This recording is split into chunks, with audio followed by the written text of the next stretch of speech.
For a successful quality control inspection. Quality control inspection के अंदर हम देख रहे थे स्ट्रेटजीज़ वगैरह के बारे में देखा था, प्लानिंग के बारे में देखा था और इसकी इंपॉर्टेंस के बारे में देखा था। अब ऐसी कौन सी टिप्स हैं, ऐसे कौन से इंस्ट्रक्शंस हैं जो आप फॉलो करेंगे और उसके थ्रू अगर आप इंस्पेक्शन करते हैं तो वो सक्सेसफुल होगी। इसके अंदर सबसे पहली जो टिप आपको दी जाती है वो है थॉरोनेस और कवरिंग ऑल क्वालिटी पैरामीटर। इसके अंदर क्या कह रहा है, वो कह रहा है कि जब भी आपने कोई इंस्पेक्शन करनी है तो उस इंस्पेक्शन के अंदर आपने कोशिश करनी है कि जो भी एरिया, उस पूरे एरिया को आप कवर करें। कोई भी प्रोडक्ट है, उस प्रोडक्ट के हर पार्ट को स्टार्ट से लेके एंड तक आपने उसको कवर करना है। कंप्लीटनेस होनी चाहिए, ऑल क्वालिटी पैरामीटर्स। अब उसके अंदर जस्ट ये नहीं होगा कि अगर फॉर एग्जांपल आप क्या कर रहे हैं, पाइप इंडस्ट्री के अंदर, फैक्ट्री के अंदर चले गए और वहाँ पे आप पाइप चेक कर रहे हैं, वहाँ पे थॉरोनेस का कवर मतलब क्या होगा, अब उस पाइप का साइज़ भी आपने चेक करना है, उसका इंटरनल डायमीटर, एक्सटर्नल डायमीटर भी चेक करना है, उसकी फिनिशिंग को भी देखना है, उसका बेंडिंग टेस्ट भी करके देखना है, उसके ऊपर वेट को फॉल करके भी देखना है, उसका अल्ट्रासोनिक टेस्ट भी देख करना है, उसके बाद उसका कंप्रेशन टेस्ट भी करना है, हीट टेस्ट भी करना है, वाटर फ्लोइंग टेस्ट भी करना है। अब जब ये तमाम टेस्ट करेंगे और तमाम टेस्ट को वो पास करेगा, उसके बाद आपकी वो इंस्पेक्शन जो होगी वो क्या होगी, कंप्लीट होगी। तो मीन जो आपकी कंप्लीट एक सक्सेसफुल इंस्पेक्शन के लिए क्या इंपॉर्टेंट है कि आप क्वालिटी के जितने पैरामीटर्स हैं उन तमाम पैरामीटर्स को कवर करेंगे, वो कंप्लीट होने चाहिए। When conducting a quality control inspection it is essential to be thorough and meticulous. Make sure that inspection covers all relevant quality parameters and attributes specific to your industry. These includes dimensions, material specifications, performance criteria, and any other critical factor that determines the overall quality of your product or service. अब वो क्या कह रहा है कि जब आप किसी प्रोडक्ट की वहाँ पे इंस्पेक्शन करेंगे, उसके अंदर वहाँ पे इम्पोर्टेंट है कि वो तमाम एरियाज़ को कवर करें। तमाम एरियाज़ के अंदर क्या होगा कि आपने उसकी डायमेंशंस वगैरह को भी देखना है, आपने मटेरियल को भी देखना है कि मटेरियल कौन से ग्रेड का यूज़ हुआ है, उसके बाद उसकी परफॉर्मेंस क्राइटेरिया कि वो जो काम करे, जो कि मैंने आपको टेस्टिंग के नाम बताएं, ये टेस्टिंग परफॉर्म करेंगे आपको उसकी परफॉर्मेंस के बारे में पता चल जाएगा।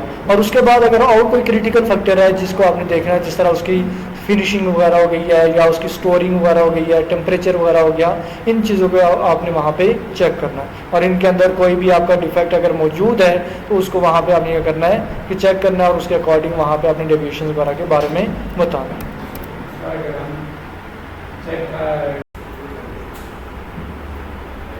सेकेंड चीज़ ऑब्जेक्टिविटी, एलिमिनेटिंग बाइसेस।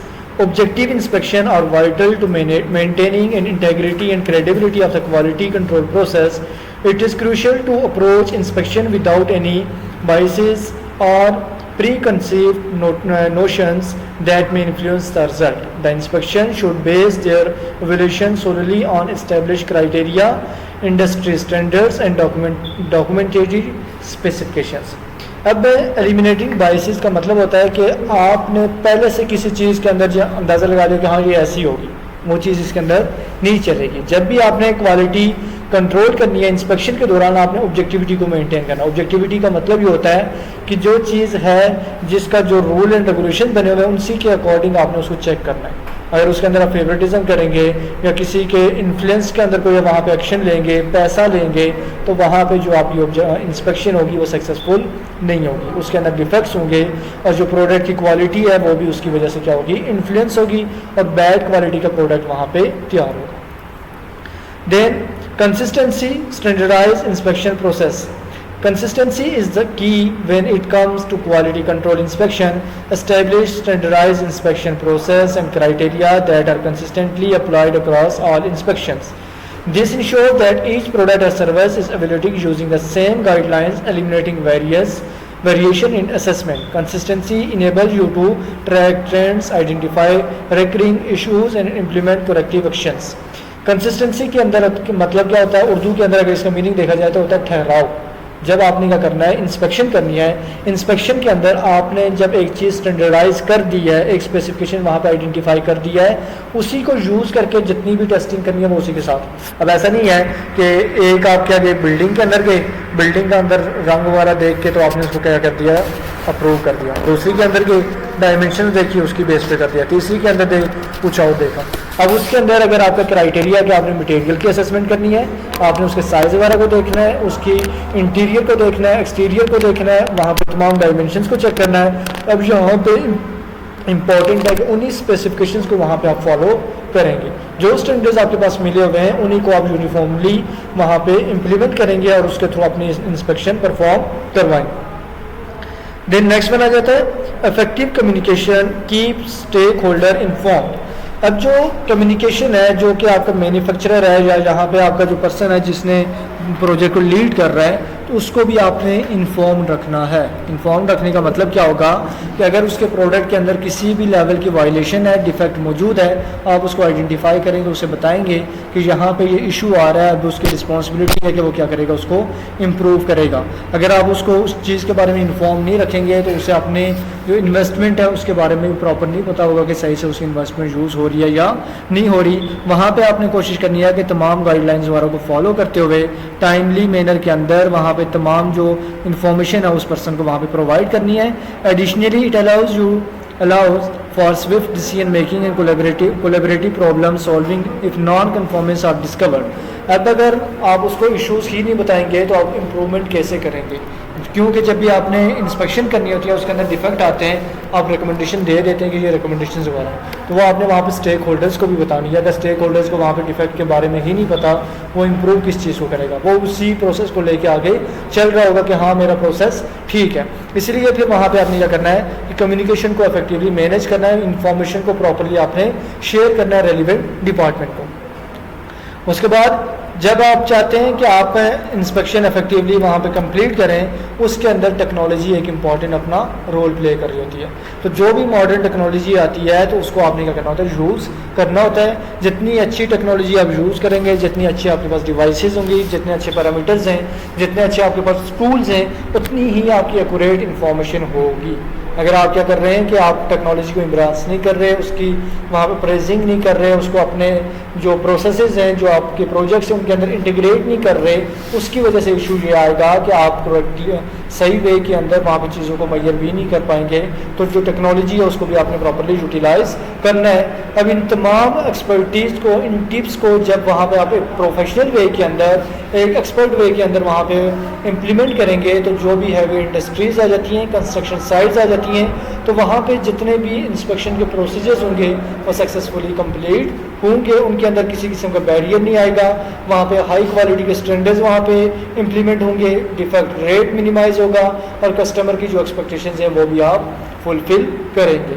तो इन चीज़ों को आपने क्या करना होता है कि आपने अपने ऑपरेशंस के अंदर शामिल करना होता है। नेक्स्ट वन आ जाता है कि common mistakes to avoid during inspection process, कि कौन सी कॉमन मिस्टेक्स हैं जो कि मोस्टली की जाती हैं जब इंस्पेक्शन की जा रही होती है। इंस्पेक्शन के दौरान कौन सी मिस्टेक्स हैं जिनको आपने अवॉइड करना है ताकि आपकी इंस्पेक्शन को आप इम्प्रूव कर सकें। फर्स्ट ऑफ ऑल जो आप वहाँ पे गलती करते हैं वो क्या करते हैं कि प्रिपरेशन कंप्लीट नहीं होती, आपका प्रॉपर एक प्लान तैयार नहीं होता।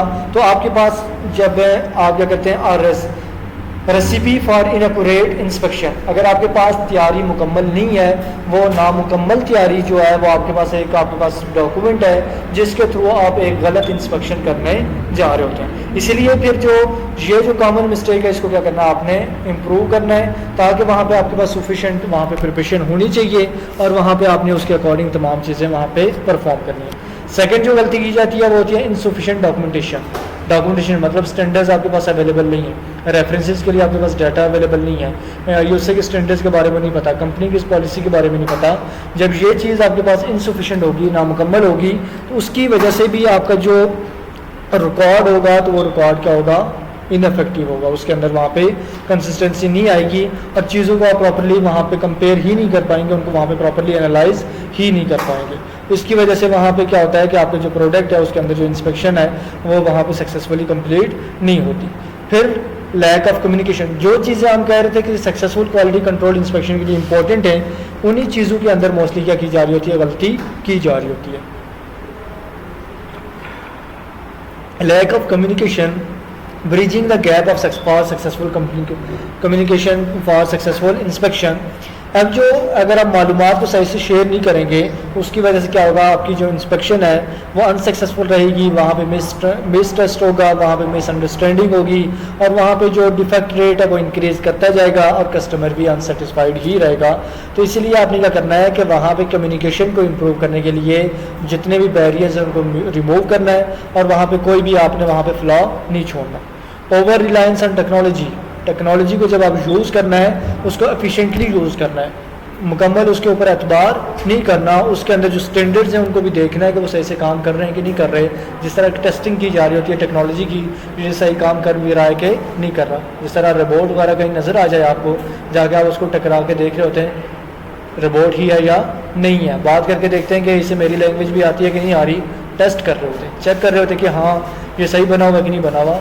तो जब इन चीज़ों के अंदर आप टेस्टिंग कर रहे हैं, तो जब प्रैक्टिकल फील्ड के अंदर जाना है तो वहाँ पे भी टेक्नोलॉजी के ऊपर ओवर रिलाई नहीं करना, उसको वहाँ पे चेक कर लेना है कि उसके अंदर कोई डिफेक्ट वगैरह तो नहीं है, किसी ने उसके साथ कुछ कोई छेड़छाड़ तो नहीं की है, उसके अंदर जो पैरामीटर्स वगैरह है वो प्रॉपर्ली सिलेक्ट हैं या नहीं है। सिंपल सी चीज़ है। आपने क्या करना था, वेट चेक करना था डिफरेंट प्रोडक्ट्स का। आपने क्या किया, टेक्नोलॉजी के ऊपर रिलाई किया और आपने वहाँ पे यूनिट नहीं देखी कि वेट की यूनिट क्या वहाँ पे पुट हुई है, वहाँ पे पुट हुई थी पाउंड्स और आप वेट मेजर कर रहे थे केजी के अंदर। अब क्या होगा, जो चीज़ आपकी क्या होगी 5 केजी की होनी चाहिए थी वो आप कितने की होगी, 2.25 से 2.5 किलो की होगी, क्योंकि 2 पाउंड का क्या होता है 1 केजी होता है। आप देख रहे हैं 5, हाँ वो तराजू भी थोड़ा सा भी एक साइड पे गैप छोड़ दें तो वहाँ पे हो जाता है, थोड़ा सा मैग्नेट लगा लें तो खिंचाई देता है। उसके बाद उसके अंदर सेटिंग कर दें कि पहले ही उसके अंदर एडिशन करके वो माइनस कर दें तो वो ऐड होता जाएगा। जैसे आप उसके ऊपर कोई चीज़ रखते हैं ना, चीज़ रख रहे होते हैं तो वो हटाते हैं तो माइनस के अंदर वेट शो आता है, इसी तरह प्लस भी कर दिया जाता है, तो उसके अंदर ऑटोमेटिकली 100 ग्राम्स 50 ग्राम्स को क्या कर दिया जाता है, एक्स्ट्रा कर दिया जाता है। अब वो जब भी मैयर करेगा तो उसकी मैयरमेंट शुरू ही कहाँ से होगी, 50 से। 1 ग्राम भी चीज़ रख रहा है तो 51 ग्राम की शो हो रही है, तो वो वहाँ से शुरू होगी। तो 10 किलो चीज़ ले रहे हैं तो उसके अंदर आधा किलो का फ़र्क आ गया, आधा किलो का फ़र्क आया। चिकन लिया 10 किलो लेना था, 9.5 किलो मिला है, प्राइस आपने दे दिया कितनी, 6000 दे दिया, आधे किलो की कितना 300 आपको चूना लग गया। शॉर्ट से एग्जांपल है। तो इसलिए ओवर रिलाई नहीं करना, उसको भी आपने देखना है। तो ये जो कॉमन मिस्टेक्स हैं इनको आपने क्या करना है, कोशिश करना है कि हैवी इंडस्ट्री के अंदर इनको अवॉइड किया जाए और इनको एलिवेट किया जाए और उसके थ्रू आपकी जो क्वालिटी कंट्रोल इंस्पेक्शन होगी वो न्यू हाइट्स गेन करेगी, नई वहाँ पे बुलंदियों को छूएगी। जिस तरह कि आप पाकिस्तान छू रहे हैं ऐसे ही क्या करेंगे, आप चीज़ों को इम्प्रूव करते जाएँ। Quality control inspection checklist. अब जो क्वालिटी कंट्रोल के दौरान आप जो चेकलिस्ट यूज़ करते हैं as a quality control inspector, तो उसके अंदर कौन सी चीज़ें शामिल होंगी। क्वालिटी कंट्रोल इंस्पेक्शन चेकलिस्ट के अंदर सबसे पहले इंस्पेक्शन क्राइटेरिया, ये इंस्पेक्शन के लिए जो आपका क्राइटेरिया है जिसके अंदर आपके क्वालिटी पैरामीटर्स हो गए हैं उनकी वहाँ पे लिस्ट वगैरह होनी चाहिए कि क्या हमारे इंस्पेक्शन क्राइटेरिया पूरा हो रहा है कि नहीं हो रहा, यस और नो।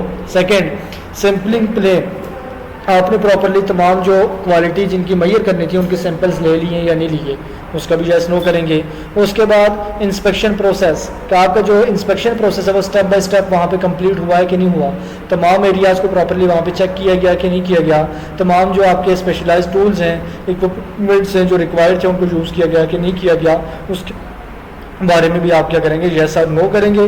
डॉक्यूमेंटेशन रिक्वायरमेंट, जो आपकी डॉक्यूमेंटेशन की जो रिक्वायरमेंट थी जो इंस्पेक्शन के दौरान आपको चाहिए थी वो आपके पास अवेलेबल थी कि नहीं थी, और वो जो आपने डिफेक्ट रेट जिसके थ्रू आपने आइडेंटिफाई करना था, यस और नो।